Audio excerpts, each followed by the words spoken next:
Good evening. This is Don Gatsky. My presentation is entitled Globalization of Education.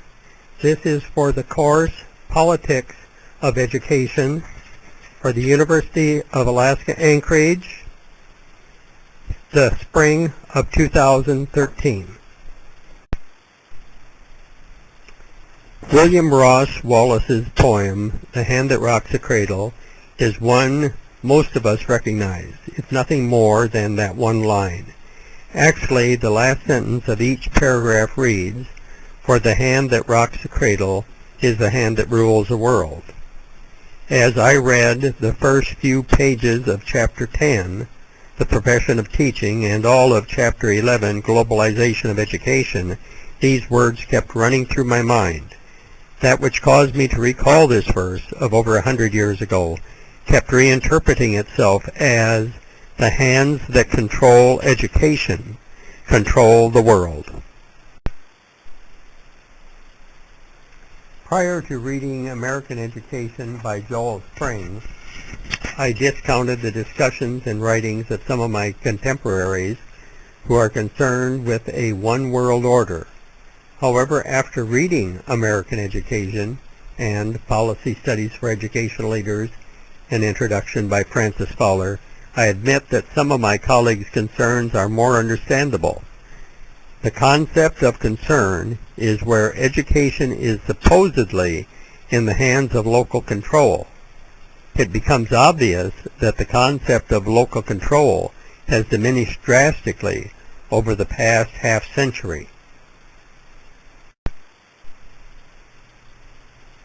Although education is not even noted in the United States Constitution, therefore left up to the individual states, in reality today this is not the case. In fact, the control over even our smallest village schools is being impacted by not only the United States government, but by foreign governments as well.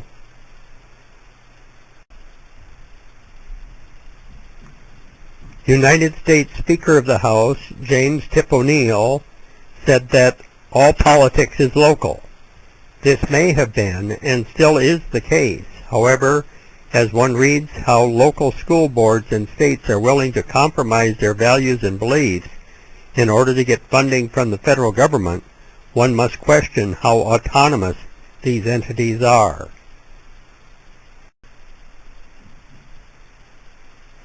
During the century from the mid-1800s to the 1950s, the federal government's primary involvement in education was through the United States Supreme Court, where the court sought to assure that individuals and schools complied with the laws of the state in which they resided.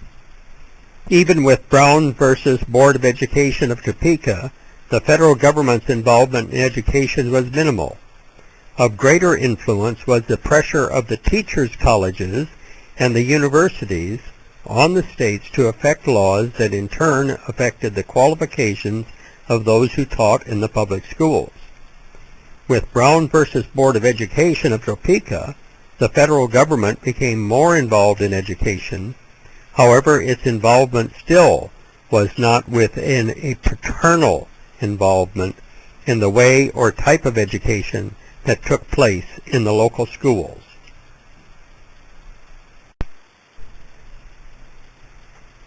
For centuries, education was a means of imparting knowledge so that a person would become learned. Training, unlike education, was centered on learning and perfecting a skill. The old sage was educated, however the artisan was trained, generally through apprenticeships and or on-the-job training. Even land-grant colleges and universities recognized the need for an educated citizenry. The earliest higher education institutions in the United States were those of the liberal arts colleges. As a product of a liberal arts college, I recall that we were not even allowed to declare a major until our junior year. The belief was that we had to become educated before we were trained for a career.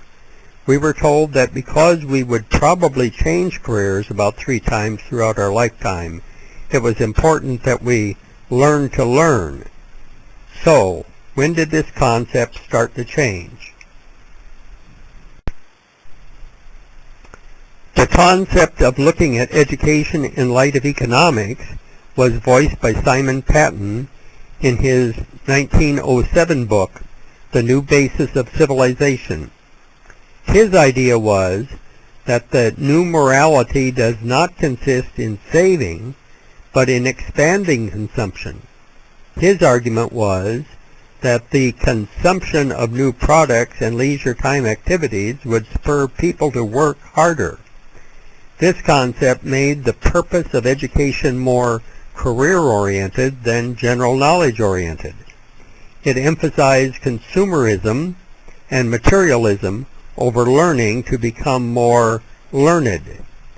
At the time, it was just a ripple in what was taking place in education. However, it did set the stage for what was to come. From a worldview, most religions did not support consumerism and materialism. In the United States, there was the Puritan ethic that hard work in and of itself is one's reward.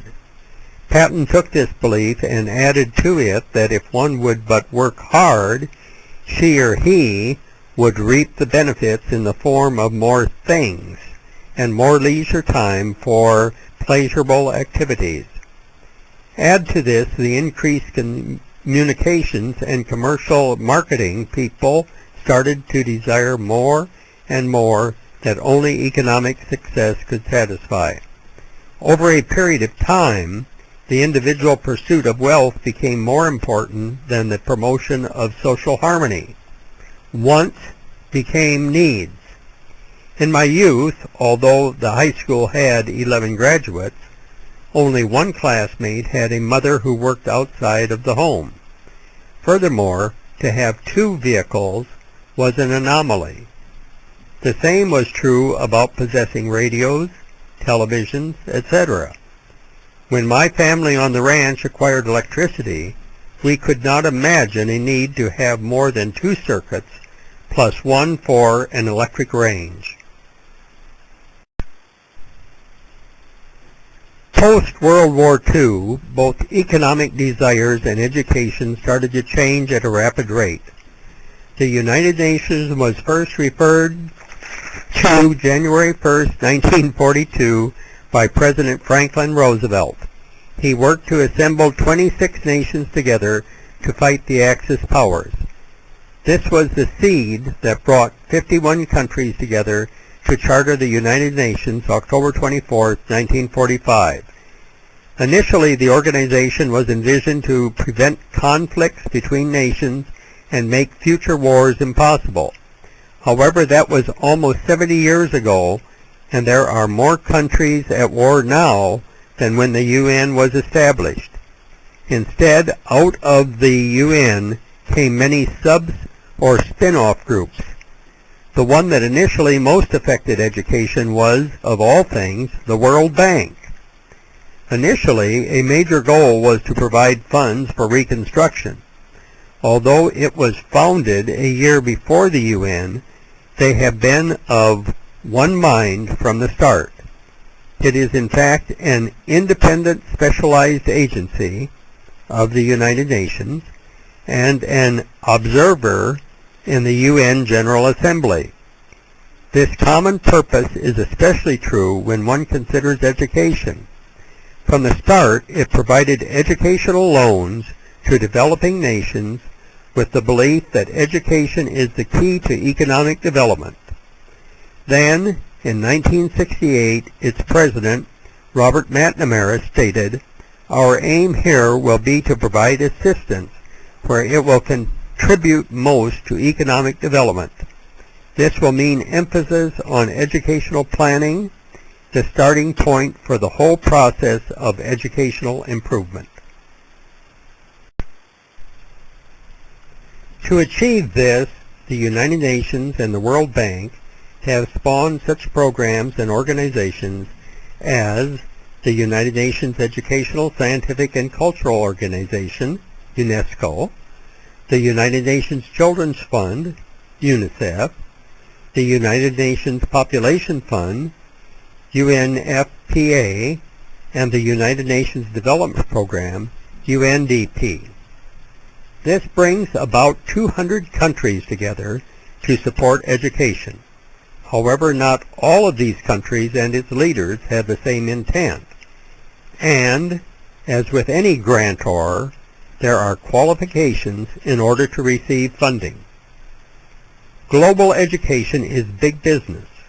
This funding was enhanced when the World Trade Organization was created in 1995, with one of its major objectives, the General Agreement on Trade Service, GATS.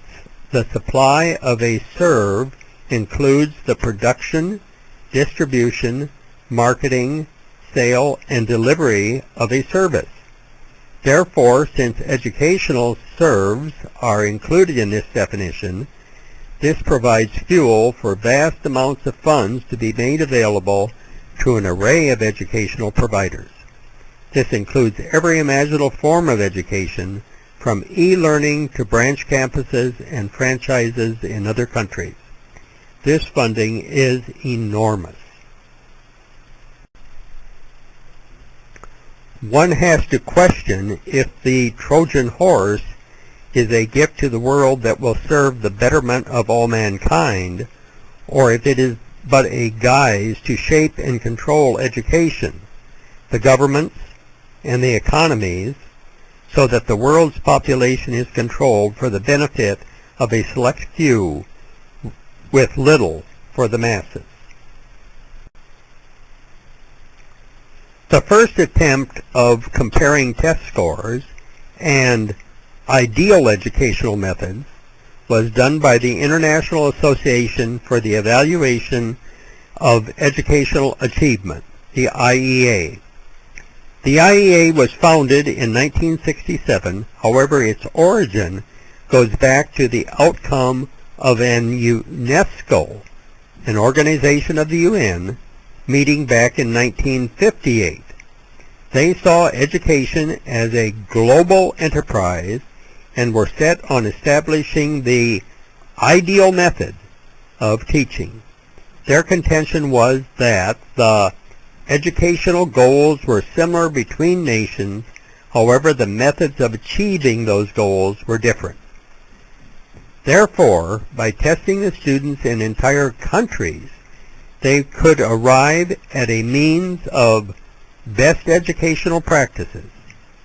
They did this testing between 1959 and 1962 in 12 countries. Of 13-year-olds, they tested nonverbal ability, science, geography, reading comprehension, and mathematics. Their conclusion was that it was possible to develop a cross-culturally free instrument that could be used anywhere in the world. Next, in 1970, they involved 23 countries to develop and evaluate curriculum. It is their contention that of the 23 countries, over 66% of the countries adjusted their curriculum to be in harmony with the proposal of the meeting. The component that makes this business so marketable is the globalization of testing services and the standardization of subjects and the introduction of an intercultural English language. To make this work and profitable, one needs to gain the acceptance of entire countries who are willing to evaluate and then support a global, uniform schooling and curriculum. By making the schooling uniform, the effects of culture are lessened. Therefore, the goal becomes one of creating a world culture.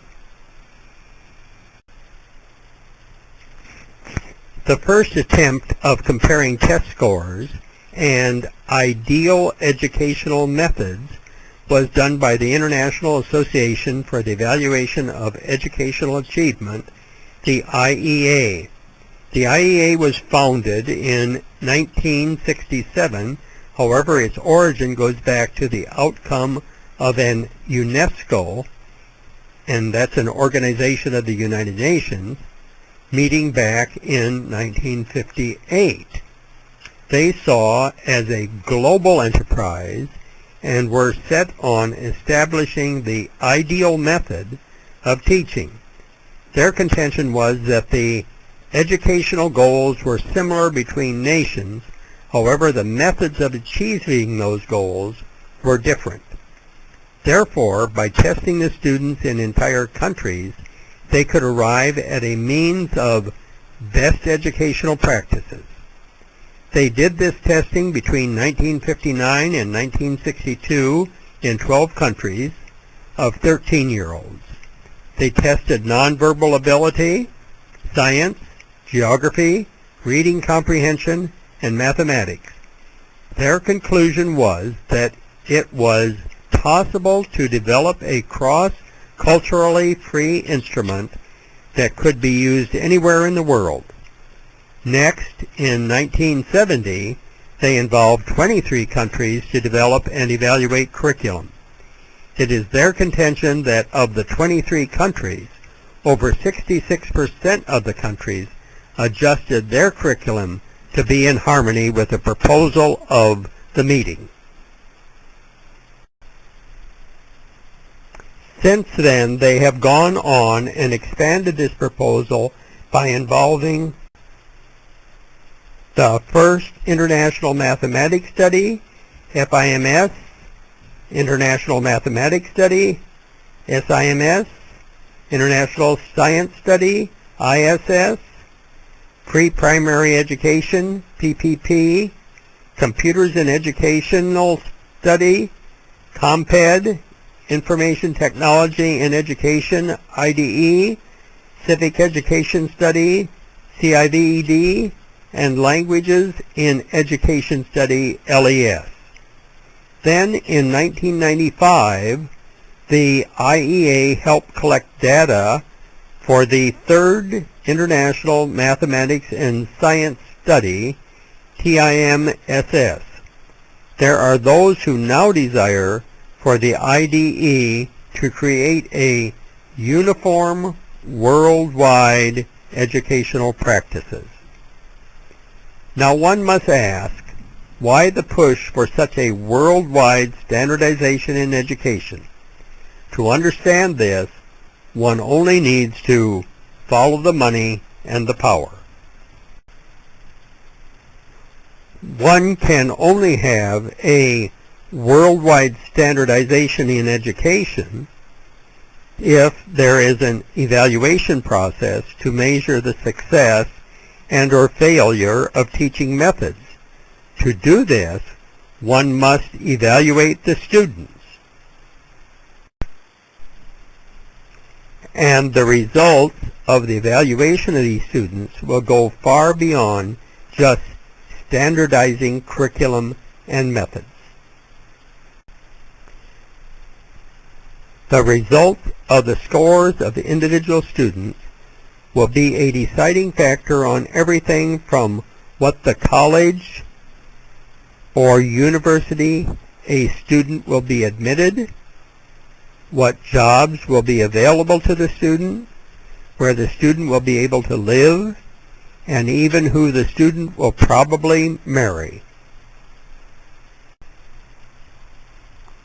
The question then becomes, who are the players to benefit from this worldwide standardization in education? Here it becomes very complex, even clouded. As the population grows and the world gets smaller, fewer rather than more individuals and entities are involved in control and benefit economically. Joel Spring starts with corporations.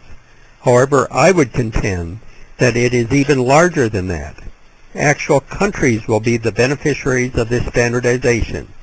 If one looks no further than the European Economic Community, the EEC, it has already amassed a great deal of international political and economic power through its union. In addition, the more industrial nations will have the corporations that will be necessary to provide the needed technology and services to evaluate and force implementation of a worldwide standard. However, it is the corporations who are already benefiting and will benefit even further the more a measure of a worldwide standard is adopted. The following is a list of the major corporations who are most involved in this endeavor. Some of these corporations already benefiting from the worldwide standard are Pearson Educational Incorporated in the United States, a mega holding corporation, and actually one of the publishers of one of our textbooks, Pearson's Virtual University Enterprise, VUE. It's an international computer-based testing company. Kaplan Test Prep, wholly owned by the Washington Post Company, Washington, D.C.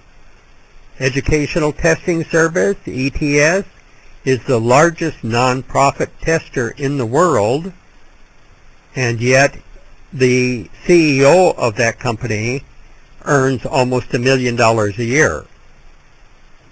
The Global Learning Consortium, the G2 Second Systems, preferred vendor for educational testing service.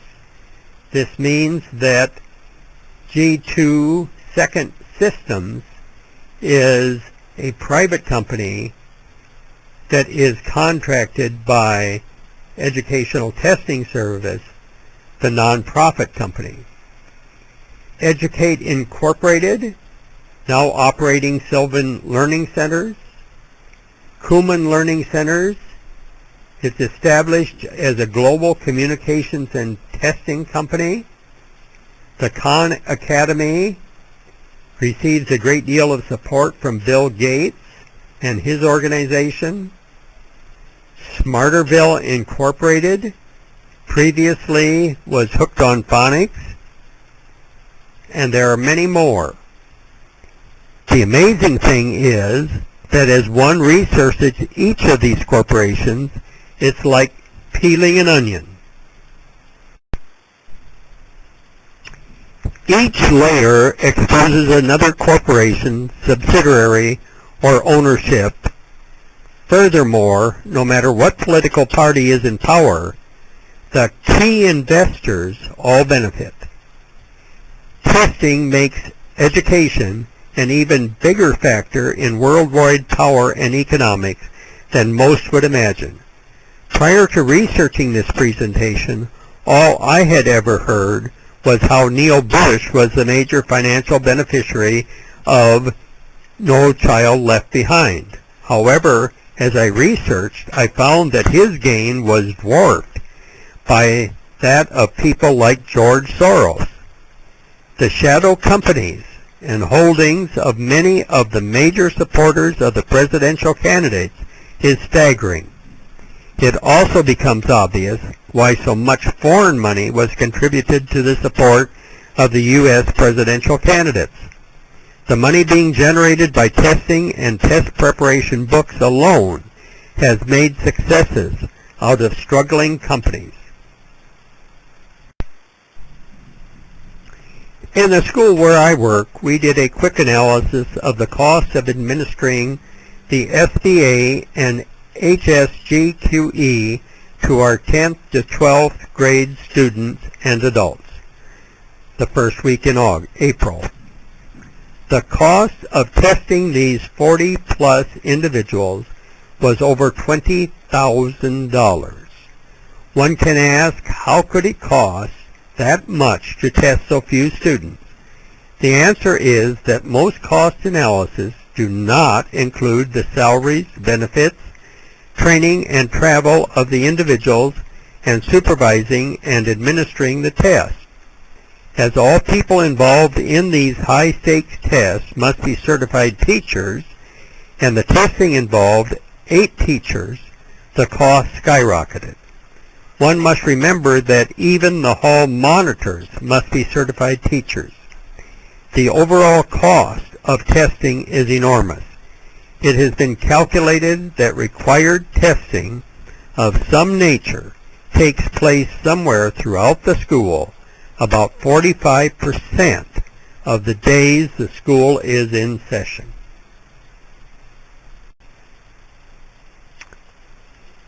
Multiply this by just the schools in Alaska, then the United States, then the world, and it soon becomes obvious that there are many individuals, corporations, and countries that benefit economically from testing.